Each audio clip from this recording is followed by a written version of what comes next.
Dzina la Tate ndi la Mwana ndi la Mzimu Woyera. Amen. Bambo okondedwa, bambo omvetsetsa, bambo okonda, bambo omvera, bambo ovomereza zinthu, komanso bambo otakataka olimba mtima. Lero pa 19 March mayi wathu Ecclesia amatipempha kuti tikondwerere, tisangalale, tisinkhe-sinkhe za Yosefe. Ndi tsiku lopambana kwa abambo onse mu mpingo, chifukwa kwathu kuno ku Malawi bungwe la abambo, utumiki wa abambo, umodzi wa abambo ukukhazikika kumene tentivomereze amayi mudapita patsogolo kwambiri. Ife abambo tikubwera m'mbuyo, simpikisano koma tikulimbikitsana kuti nafenso titaketake monga adachitira Yosefe Woyera.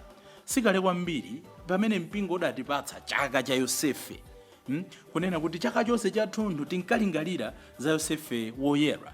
Lero tufuna tibwerere m'mbuyo pamene tikukondwerera bambo wathuyo, nkhoswe yathuyi, chitsanzo chathuchi, kuti ndi chiyani chimene abambo komanso wina aliyense amene ndi mwana wa Mulungu tingaphunzire pomunyadira Yosefe Woyera. Ndikulandireni abale ndi alongo. Lero ndi pa 19 March ndipo mawu athu oyamba akuchokera m'buku lachiwiri la Samueli, mutu wa 7 ndime ya 4 kulekeza 5 kudzawerenga 12 kulekeza 14 komanso 16. Timva khumbo la Davide limene Ambuye chauta adati inde ndi khumbo labwino, koma lidzakwaniritsidwa ndi mwana wako, osati iweyo ayi. Sichina chilichonse chimene tikufuna m'moyo chimene chimachitika monga mmene ife tifunira. Amene akutiwerengera mawu oyamba ndi Asisilia Manchichi Kamphekete kuchokera ku Dzundu Catholic Church, St. Kizito Lisungi Parish mu Archdiocese ya Blantyre. Salimo yathu, salimo namba 89. Ndipo mawu achiwiri tikwatenga mkalata ya Paulo yolembera mpingo wa kwa Roma, mutu wa 4 ndime ya 13 kudzawerenganso ndime ya 16 kulekeza 18 ndi ndime ya 22. Amene akutiwerengera mawu achiwiri ndi Amonica Hare kuchokera ku Dzundu Catholic Church, St. Kizito Lisungi Parish mu Archdiocese ya Blantyre. Ndipo mthenga pabwino ndi monga adalembera Mateyo Oyera, mutu 1 ndime ya 16 kupitiriza ndi ndime ya 18 mpaka 21 kumaliza ndi ndime ya 24a. Tiyeniso tisinkhe-sinkhe limodzi. Amene akutiwerengera mawu a mthenga woyera komanso kutigawira mawu ndi Reverend Father Francis Damaseke kuchokera ku St. Peter and Paul na Tenje Parish mu Archdiocese ya Lilongwe. Mawu oyamba. Mawu a m'buku lachiwiri la Samueli. Usiku omwewo chauta adauza Natani kuti, kamuuze mtumiki wanga Davide kuti ine chauta ndikuti, kani wayesa udzandimangira ndiwe nyumba yoti ndizikhalamo?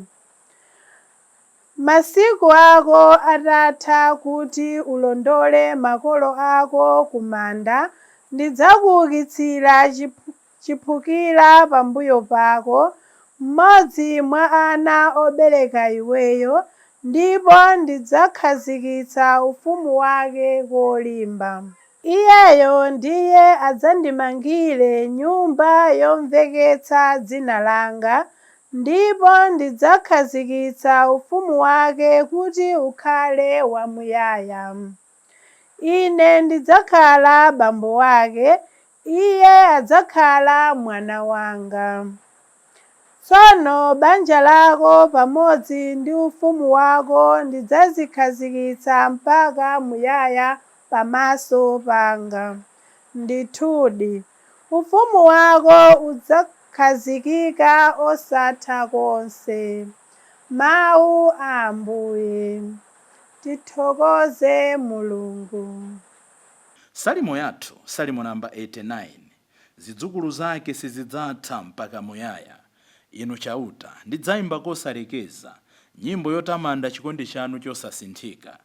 Ndidzalalika ndi pakamwa panga zakukhulupirika kwanu pa mibado yonse. Chikondi chanu chosasinthika chakhazikika kuti chikhale mpaka muyaya. Kukhulupirika kwanu kwachikhalire ngati mlengalenga. Zidzukulu zake sizidzatha mpaka muyaya. Mawu achiwiri. Mawu ankalata ya Paulo woyera kwa Aroma. Abale, Abrahamu ndi zidzukulu zake adalandira kwa Mulungu lonjezo lakuti dziko lapansi lidzakhala lawo. Adalandira lonjezolo osati chifukwa cha kusunga malamulo, koma chifukwa cha chilungamo chofumira chikhulupiriro.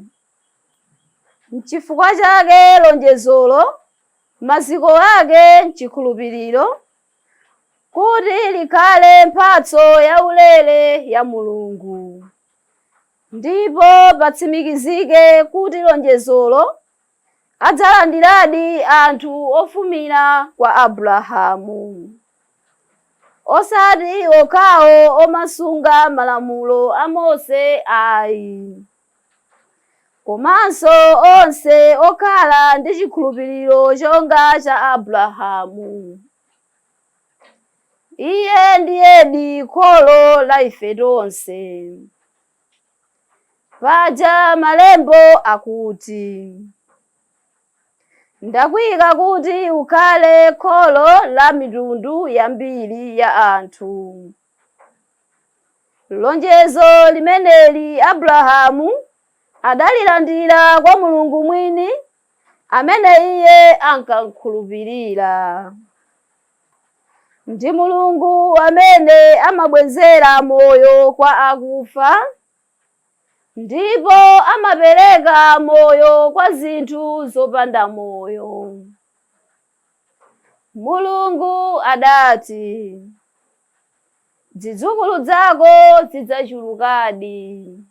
Ndipo ngakhale zimenezi zinali zosayembekezeka konse, Abrahamu adalimbikirabe kukhulupirira kuti adzakhala kholo la mitundu yambiri ya anthu. N'chifukwa chake, monga mawu akunena, Mulungu adamuona kuti ngolungama. Mawu a Ambuye. Tithokoze Mulungu. Ambuye akhale nanu. Mawu a Uthenga Wabwino monga adalembera Mateyu oyera. Ulemu kwa inu Ambuye. Yakobo adabereka Yosefe, mwamuna wa Mariya. Mariyayu adabala Yesu otchedwa Khristu. Kubadwa kwa Khristu kudatere. Mayi ake Mariya adafunsidwa mbeta ndi Yosefe. Koma asanalowane, Mariya adapezeka kuti ali ndi pathupi mwamphamvu za Mzimu Woyera. Mwamuna wake Yosefe anali munthu wokonda chilungamo, komabe sadafune kumchititsa manyazi poyera. N'chifukwa chake adaganiza za kungothetsa mbeta ija osachitapo kanthu. Akulingalira zimenezo, mngelo wa Ambuye adamuonekera m'maloto namuwuza kuti, Yosefe mwana wa Davide, usaope kumtenga Mariya mkazi wakoyo. Pathupi ali napopa pachitika ndi mphamvu za Mzimu Woyera. Adzabala mwana wamwamuna, ndipo adzamutcha dzina lake Yesu, chifukwa adzapulumutsa anthu ake ku machimo awo. Tsono Yosefe atadzuka adachita monga mmene mngelo wa Ambuye uja adamuwuzira. Adamtenga Mariya mkazi wake uja. Mthenga wa Ambuye. Ulemu kwa inu Ambuye Yesu Khristu. Mbiri matero kuti abambo ake a Yosefe adali a Yakobo, ndipo amayi ake adali a Rachel, a Rakelo. Ndiye kuti titha kutero kuti mwina agogo ake na Yesu anali kupatula a Joakimu ndi ana ndi kuti titha kuyang'ana mbali nayo kuti kula Jacobo komanso a Rachel. Komano akatswiri olemba mu mpingo amanena kuti Yosefe nthawi imene anali moyo anali kwambiri ndi chidwi ndi anthu amene akumwalira. He had a special care and interest for the dying. Amathandiza anthu kuti amvetsetse za moyo makamaka amene akumwalira. Munthu amene akumwalira amasowa chilimbikitso, amasowa chitonthozo, amasowa kuyenda naye. In his solitude, he is looking for somebody to be with him or her. So Yosefe akatswiri amatero kuti moyo wake wonse anali kusamala anthu amene akumwalira. Kutheka pakati pathu ndifa moyo, koma ambiri tikumwalira tikuyenda, tikumwalira tili amoyo. He is patron for the dying.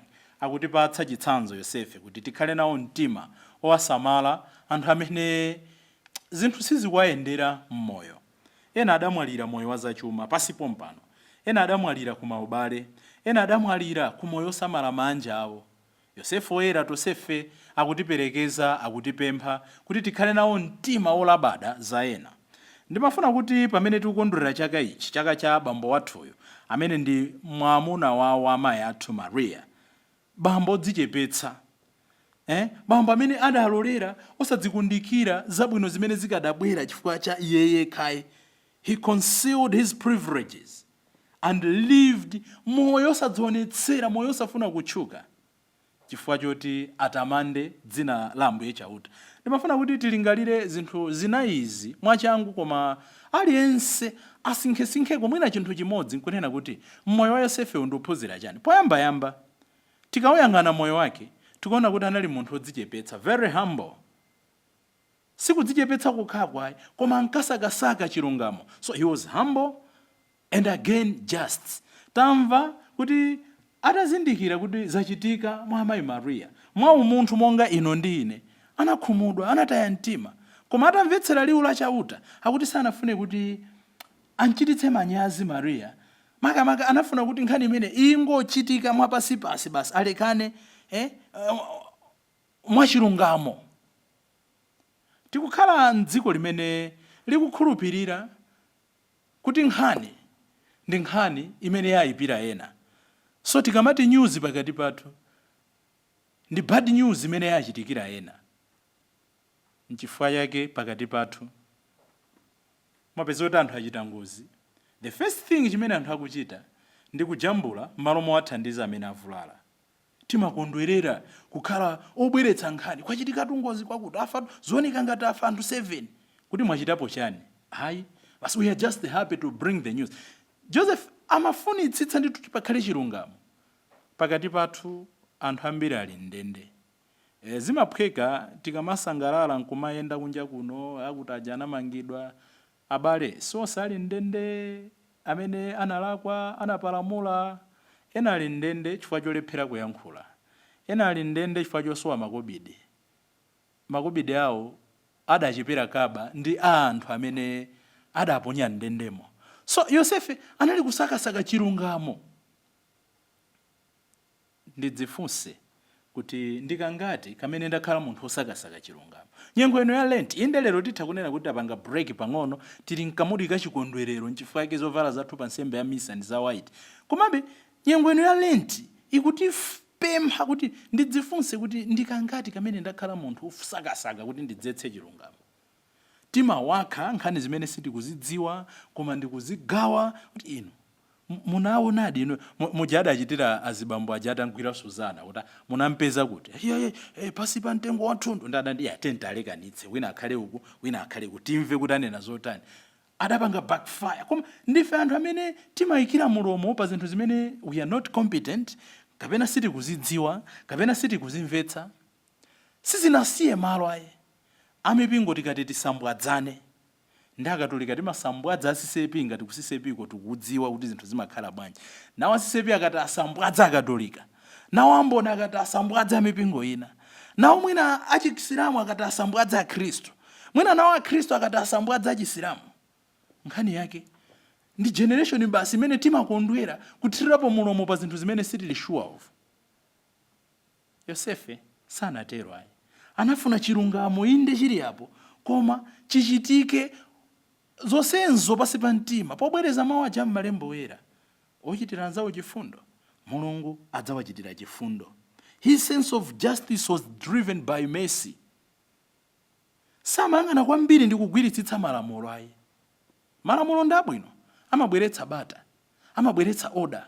Koma kugwiritsitsa lamulo chifukwa cha lamulo timaononga zinthu. Yosefe akanafuna kutsata lamulo, akadati ya amayi awachita zakuti, pachitika zakuti, iye azichitika. Ayi, anati lamulo lili apo, koma nditsogoze chikondi, nditsogoze kumvetsetsa. Ambiri amene tili m'maudindo sindikuneyo kuti tiziphwanya malamulo, koma nthawi zina pamene tikupanga apply ndi kugwiritsa ntchito lamulo tiziganiziranso mbali ina ya lamulo.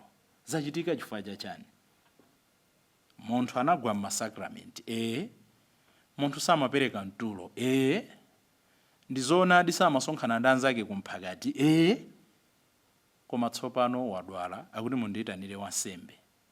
Zimachitika m'miphakatimo kuti yayi amene sasonkhana nafe, amene watha zaka 6 osapereka mtulo, amene Yesu amanyoza akuluakulu ampingo, amene abale. Tisamasunge udani nthawi imene munthu akusaka chipulumutso. You never know. Inu mutati mwachitapo kanthu akalandira chipulumutso chifukwa cha chifundo chimene inu mwamuonetsera. Ndipo inu mukalandira chipulumutso chifukwa chanena kuti mudaonetsa anthu ena chifundo nthawi imene anali kusakasaka chifundocho kuti chachitikire m'moyo.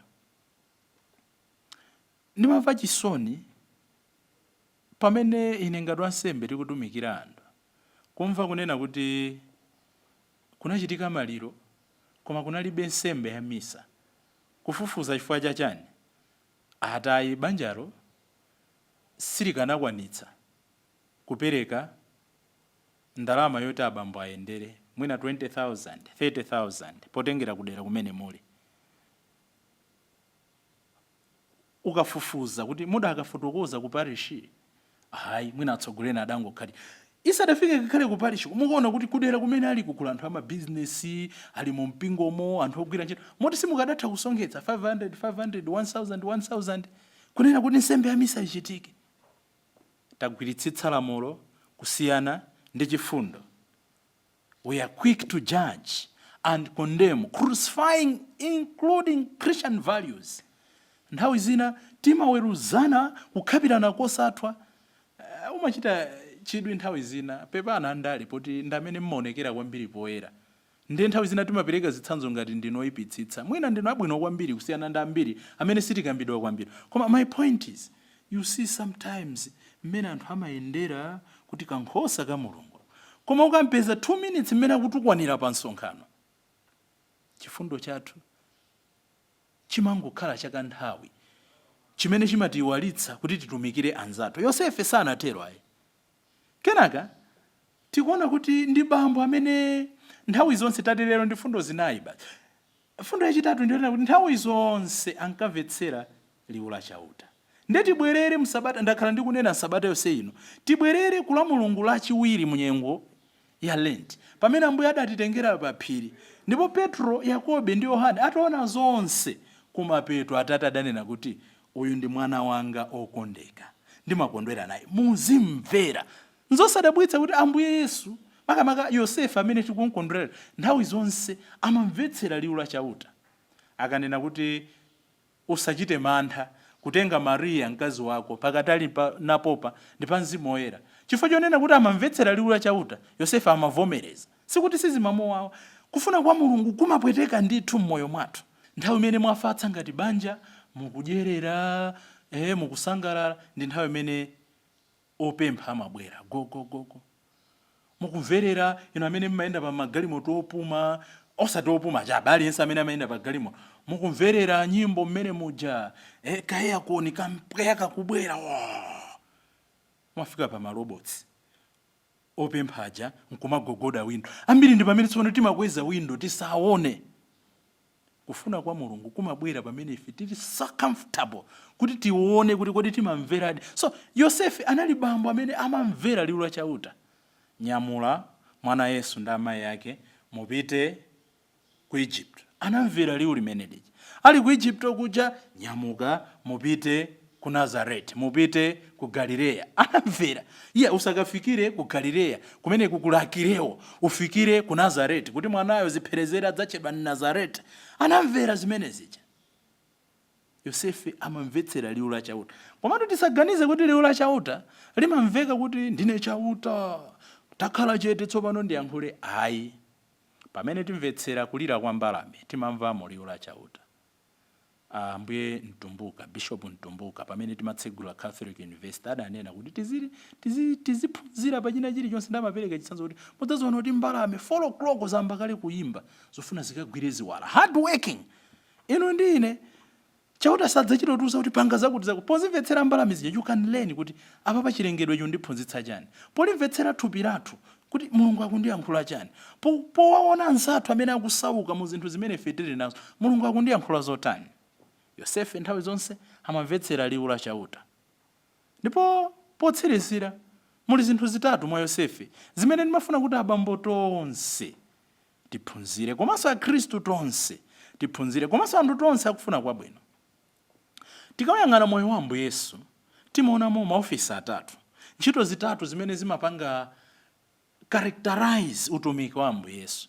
Timanena kuti Ambuye Yesu anali wansembe, chifukwa timanena kuti wansembe wankulu.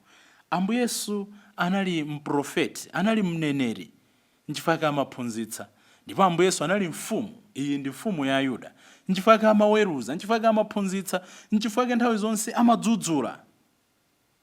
Abambo ambiri tidagwiritsitsa kukhala mfumuyo, koma tidayiwala kukhala mprofeti, tidayiwala kukhala wansembe m'nyumba mwathu, ku business kwathu. Tikangogwiritsitsa gawo limodzi la moyo wa Ambuye Yesu, zidivuta kuti tikhale authentic Christians amene akuchita kufuna kwa Ambuye. Yosefe pakhomo pake anali mfumu, nchifukwa amalamula, tiye tipite ku Egypt, tiye tibwerere, tiye tipite ku Yerusalemu, tiye tipite tikalembetsa. Amalamula. Abambo ndi mutu wa banja. Ndemwena abambo chimene chatikhalira basi nchokhacho chomangoti wankulu ndani banja, wankulu mwamuna. Koma kuti mwamuna ayatsogolera anthu pa chipembedzo kukhala wansembe, ngati ndinu mutu wa banja mukhalenso wansembe. Kuti ikakwana nthawi yopemphera, tiyeni honestly azibambo. Ndazibambo angati amene timanena kuluza banja lathu 7 o'clock tonse tiyeni tikapemphere. Tonse tikatha kudya tabwerani tipemphere. Bamboyo nkumatsogolera. Mukaona kuti nthawi yopemphera abambo ndimene mamba kudoza. You are failing to be a priest in your own house. Wansembe ntchito yake ndi kupereka nsembe. Kuti abambo mumati mukayipeza ndalama ija, mumalolera kudzimana kuti akazi anga apite ku saluni, mwana agule sapato, pakhomo pakhale mchere, ineyo chabwino ndikhale kuti ndapereka nsembe ya banja langa. Mukaona kuti abambo ambiri titha kupeza 10,000, pakhomo tisiya 2,000, 8,000 mukudziwa kumene mapita. Tikulephera kukhala wansembe. Yosefe anapereka nsembe, analolera zinthu zimene zikanakhala zomusangalatsa mmoyo mwake kuzipanga forgo, kulolera kupanga forgo ukwati umene ukanakhalapo, nkunena kuti ndimvomere Mariya chifukwa chonena kuti pakati ali napopa ndi pa Mzimu Woyera. So Joseph was not only a king, he was also a priest, but also a prophet. A prophet ntchito yake ndi kuphunzitsa mawu a Mulungu, ndi kuphunzitsa zabwino za Mulungu. Nchifukwa yake amamtengera mwana Yesu kutempire ku Yerusalemu kuja. Nchifukwa chake mauthenga ena amene sanasindikizidwe mumamva kuti amamphunzitsa Yesu ntchito amene amagwira. Nchifukwa chake zinali zosadabwitsa anthu kumamutchula Yesu kuti mpalamatabwa, mwana wa mpalamatabwa. Why? Adamuona zimene Yosefe amapanga zimene amamphunzitsa mwana wake. Men, are we priests? Men, are we prophets? Men, are we kings in our homes? Papa Francis adanena mbuyomo kuti Joseph is beloved father, a tender loving father, an obedient, accepting and creatively courageous father, a working father. Kodi azibambo tikugwira ntchito zimene zikulemekeza dzina la chauta, tipemphererane pa chaka ichi cha Yosefe Woyera kuti atiphunzitse kukhala anthu osakasaka chilungamo. Dzina la Atate ndi la Mwana ndi la Mzimu Woyera. Amen.